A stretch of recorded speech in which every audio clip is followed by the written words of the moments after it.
نحمد ونسلم علی رسول الکریم اما بعد فاعوذ باللہ من الشیطان الرجیم بسم اللہ الرحمن الرحیم اشتروا بآیات اللہ ثمنا قلیلا فصدوا عن سبیلی انہم ساء ما كانوا یعملون صدق اللہ مولانا العظیم۔ سورۃ الانفال کی آیت نمبر 9 ہے اور پارہ نمبر 10 ہے۔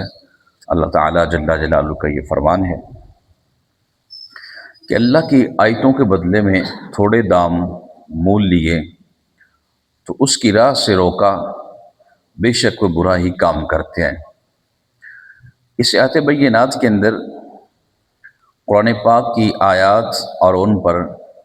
ایمان لانے کے بدلے میں دنیا کا تھوڑا سا مال لے لیا۔ بات کچھ اس طرح تھی کہ جس وقت تجارت کی غرض سے ابو سفیان کا قافلہ، جس وقت یہ ابھی مسلمان نہیں ہوئے تھے، یہ قافلے کی غرض سے آئے تھے، تو اس وقت کچھ لوگوں کو لالچ کے طور پہ ابو سفیان کے قافلے کے اندر تجارتی لوگ بہت زیادہ تھے، یہ خود بھی بہت بڑے تاجر تھے، اور کچھ مکے کے لوگوں کو ان کا مال کے اندر سے کچھ دیا رشوت کے طور پہ کہ آپ یہ لے لو، آپ اسلام قبول نہ کرو، آپ یہ لے لو، آپ اسلام سے دور رہے۔ تو اس طرح انہوں نے ایمان کے بدلے میں دنیا کا تھوڑا سا سامان لے لیا۔ تو اللہ تبارک و تعالیٰ جل جلالہ کے اس کلام کے اندر ان سب کے لیے مذمت ہے، اور قیامت تک آنے والے سب لوگوں کے لیے بھی مذمت ہے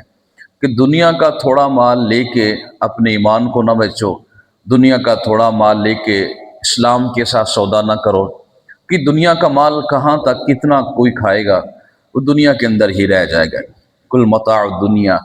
یہ جو دنیا کا مال ہے قلیل مال ہے، تو قلیل مال کے پیچھے اپنے ایمان کو نہ بیچو بلکہ ایمان کو مضبوط رکھو، اور اللہ تبارک و تعالیٰ کی قرآن پاک کی آیات کا بھی بدلہ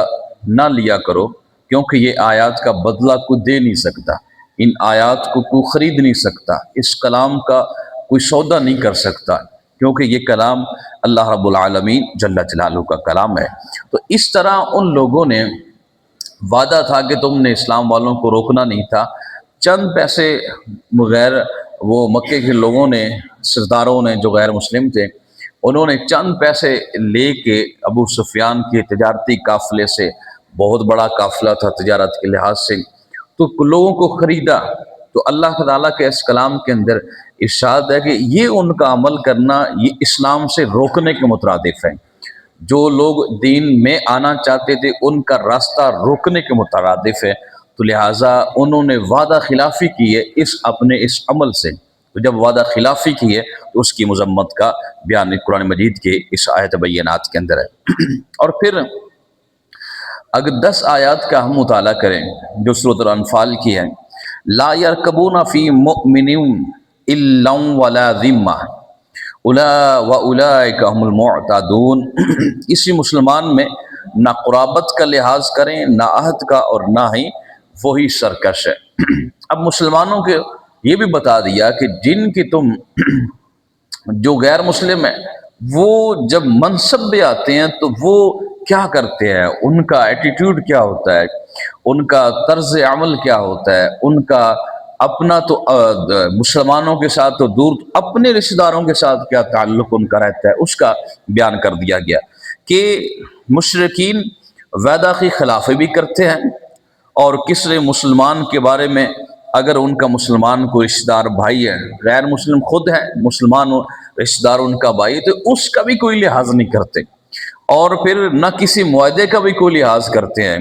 اور جب موقع پائیں گے تو وہ مسلمانوں کو ہی قتل کر ڈالیں گے۔ یہ ان کی روش، یہ ان کا طریقہ، یہ ان کا طرز، یہ اس وقت کی بات ہے جو سرکار دو عالم نور مجسم شفیع معظم صلی اللہ علیہ وسلم کے زمانے میں مشرکین تھے، جب وہ غالب آتے تھے تو وہ مسلمانوں کو ہی قتل کر ڈالتے تھے۔ تو آج کے اس دور میں اگر ہم دیکھیں کہ جب بھی کسی غیر مسلم کو تھوڑا سا کچھ ملکہ، کچھ غلبہ، کچھ حکومت ملی ہے تو اس نے مسلمانوں کے اوپر ہی ظلم کیا ہے، اور مسلمانوں کو ہی قتل کیا ہے، مسلمانوں کو ہی خون کو اس نے معاذ اللہ ایک ہلکا سا جانا ہے اور اس کو اپنے نشے کے بل بوتے پہ، اپنی حکومت کے بل بوتے پہ قتل کرنے کی کوشش کی ہے۔ اور آج دنیا میں جتنے بھی غیر مسلم جب غالب ہیں ہر لحاظ سے، تو ان کا ٹارگٹ صرف اور صرف مسلمان ہی ہے کہ مسلمانوں کو معاذ اللہ قتل کرنا ہے، مسلمانوں کو رستے سے ہٹانا ہے، مسلمانوں کو خلافت کی بات نہیں کرنے دینی، مسلمانوں کو سلطنت کی بات نہیں کرنے دینی۔ تو یہ سرکار دو عالم صلی اللہ علیہ وسلم کے ذہری حیات کے اندر سے یہ سلسلہ چلتا آ رہا ہے۔ تو ان کے بارے میں اللہ کا کلام نے ہمیں بتا دیا ہے کہ یہ جب بھی غالب آتے ہیں تو ان کا ارادہ یہی ہوتا ہے، جب بھی یہ آتے ہیں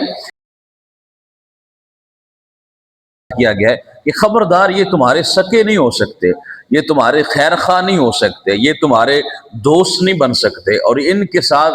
تعلق قائم کرنا بھی انسان کو، مسلمان کو مذمت کہا گیا۔ خبردار ان کے ساتھ تعلق کو قائم نہیں کرنا۔ جب یہ خود اقتدار میں آتے ہیں تو یہ کسی کا بھی لحاظ نہیں کرتے، یہ آپ سے کیے ہوئے وعدے کا بھی لحاظ نہیں کریں گے۔ حالانکہ قرآن مجید کے اندر مسلمان کو یہ کہا گیا کہ اگر آپ نے وعدہ کسی غیر مسلم سے بھی کرنا ہے تو اس سے بھی وعدہ خلافی نہیں کرنی۔ یہ مسلمان کو قرآن نے یہ حکم دیا ہے کہ کسی غیر مسلم سے وعدہ خلافی نہیں کرتے، لیکن یہ جو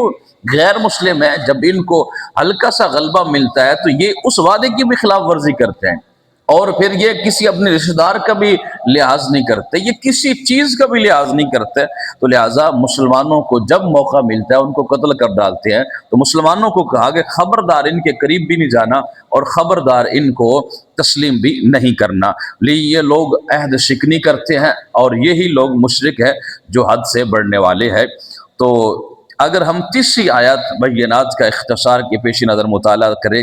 فَإِن تَابُوا وَأَقَامُوا الصَّلَاةَ وَآتَوُا الزَّكَاةَ فَإِخْوَانُكُمْ فِي الدِّينِ وَنُفَصِّلُ الْآيَاتِ لِقَوْمٍ يَعْلَمُونَ۔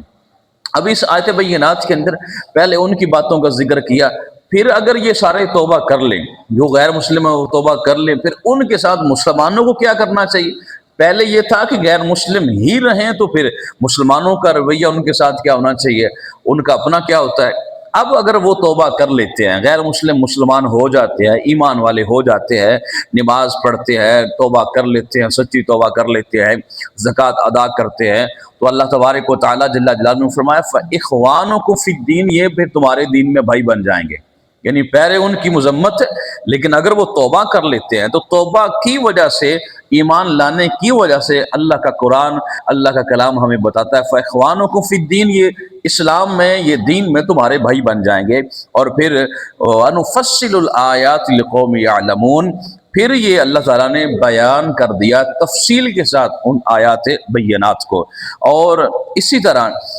یعنی ہم عہد شکنی کرنے والے اور دیگر مشرکین کے احوال اور کفر و ایمان کی حالت میں ان کے متعلق جتنی بھی آیات اللہ فرماتے ہیں ہم تفصیل کے ساتھ پھر بیان کرتے ہیں۔ اور تفصیل کے ساتھ بیان کرنے کا مطلب یہ ہے کہ انہیں جانیں، انہیں سمجھیں، اور سمجھ کے کہ وہ آپ کے دین میں بھائی ہیں، ایمان میں بھائی ہیں، مسلمان ہیں، تو لہٰذا ان کے ساتھ وہ رویہ کرنا ہے جو ایک عام مسلمان کے ساتھ ہے۔ وہ اگرچہ پہلے غیر مسلم تھے، پہلے آپ کے دشمن تھے، پہلے آپ کے اسلام کے خلاف تھے، پہلے قرآن کے خلاف تھے، پہلے وہ دین کے خلاف تھے، لیکن اب سچی توبہ کر لی ہے،